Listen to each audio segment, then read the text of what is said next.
So everything is about the bag, right? Because what you've seen is entertainers and rappers and stuff like that that weren't really popular in school. They weren't the ladies' man, right? They weren't really handsome. They didn't attract, right? So when they become famous, right, they go try to do everything that they didn't have access at doing before. Now, the problem with that is they begin to think that it's them, right? But what it is the money that attracts, money has always attracted certain kind of women, right? But I wanted my manhood to attract the right kind of woman. I said money have always attracted a certain type of woman, but manhood attracts the right kind of woman. Do you understand what I'm saying? Yeah, so now, so you've seen visibly, see, it's the visuals that really mess you up in your mind, right?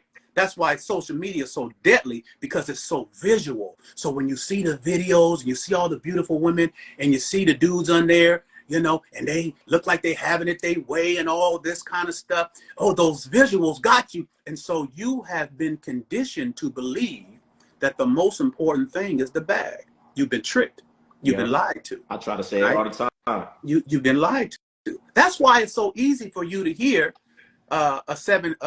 this, what they call it, manospace or something like that that goes on. It's so easy for you to hear that, right? It's difficult for a man to hear it, because a man knows that that is emasculation. That stuff of blaming and trying to say why a woman is this, why she's that, why she listen, I never expect a woman to come ready-made.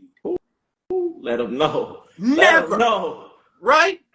You out there expecting a woman to come ready-made. That's what you expect, right? Because you ain't no man. What you're really saying is you so easy to figure out that any woman that comes should know everything about you immediately, because you ain't got nothing to offer. There's nothing heavy about you. There's no footprints about you. I'm so complex that can't no woman just come on the scene and instantly figure me out. You got work to do. You got work to do. How you gonna figure me out like that? Come on, man. You get me riled up around here, Goldie, man. Hey, you know, pop no shit. They need to hear it. That's why I'm saying they getting it from the source. Because I pop my, but you getting it from the source right now.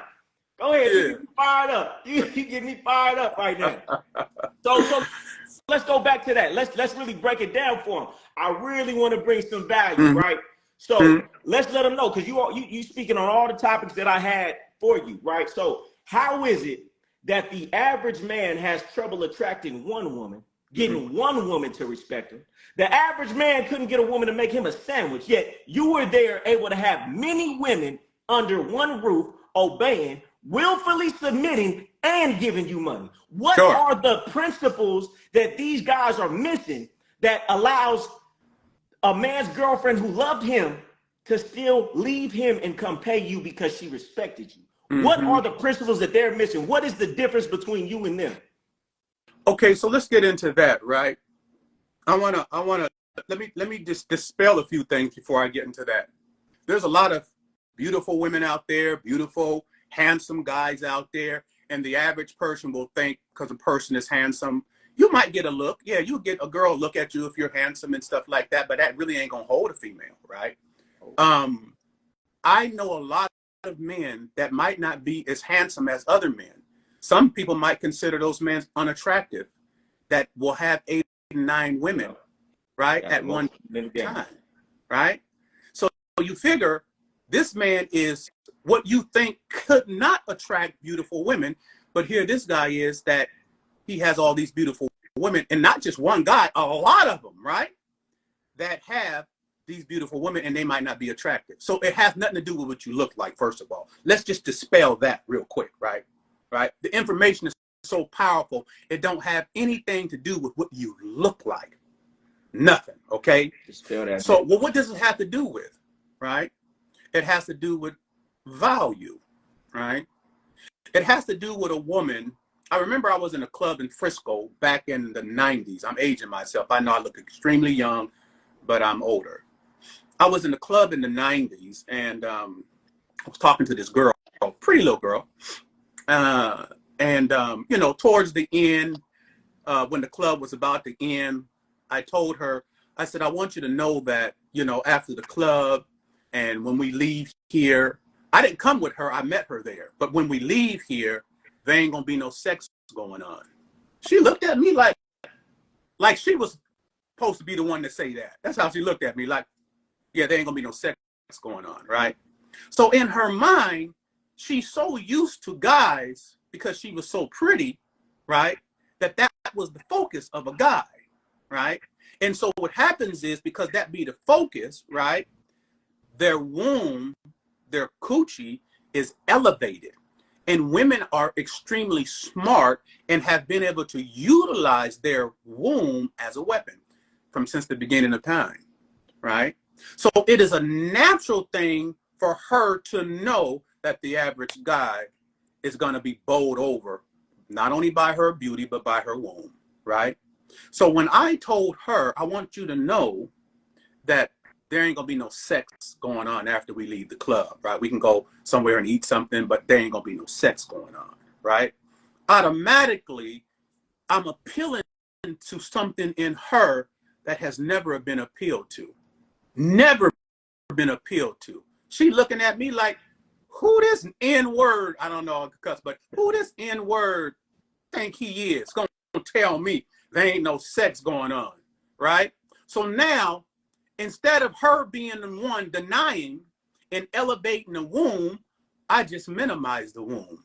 I minimized it so much that the only thing in this broad's mind now is I'm about to give this nigga some pussy. He gonna get this pussy. Who he talking about? Who he think he talking about, right? Because I minimized what men elevate.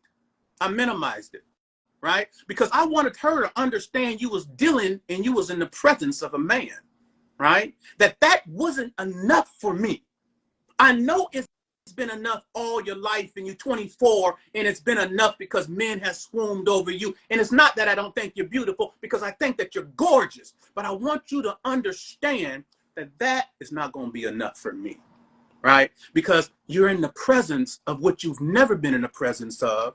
And without me vocalizing it to you, my actions are showing you and giving you a different point of reference about what a man is. Because see, your point of reference of a man has been dudes that have swooned over you, who you have conquered with your womb. That has been your point of reference of a man. So everybody that you think is a man, you lined them up in the same line. Now here I come and give you a different point of reference. And now everything that you thought you knew, all your empowerment that you thought you had, dissipates. Because lady, you in the presence of a motherfucking man right now. Ooh. Are you taking them to church right now? Come on, man. Let's speak on that, right? Because you talk about minimizing her womb, right? Let's talk about another thing that you taught me. Minimizing the money in front of the woman. So let me ask a question like this. This was farther down, but we're just going to get to it right now. Okay. How is it that you were able, you know, in this high value man, however they calling it, you know, standing on their money, leaning on their money, feeling like money is what makes you the ultimate man. But how were you able to have women go out every night to get money out of millionaires and very wealthy people, far more wealthy than you, that they could have left with, but every night they still came back to you? Sure. If money is so important the way they say it is, high value man, women need a high value man, this, that, and the third. How were you able to have women go out with far wealthier men and still come back to you every night? Because there was something in you that they didn't have that was more important than the money. Because if it was the money, they would have just left with them every time. Break that down.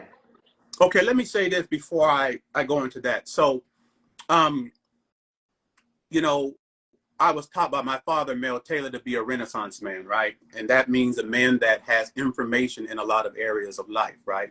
So while I am discussing about my past, right, I want for the people who might not have ever been in the lifestyle, right, or just might have seen it from afar, to understand that I have now been married for 25 years, okay?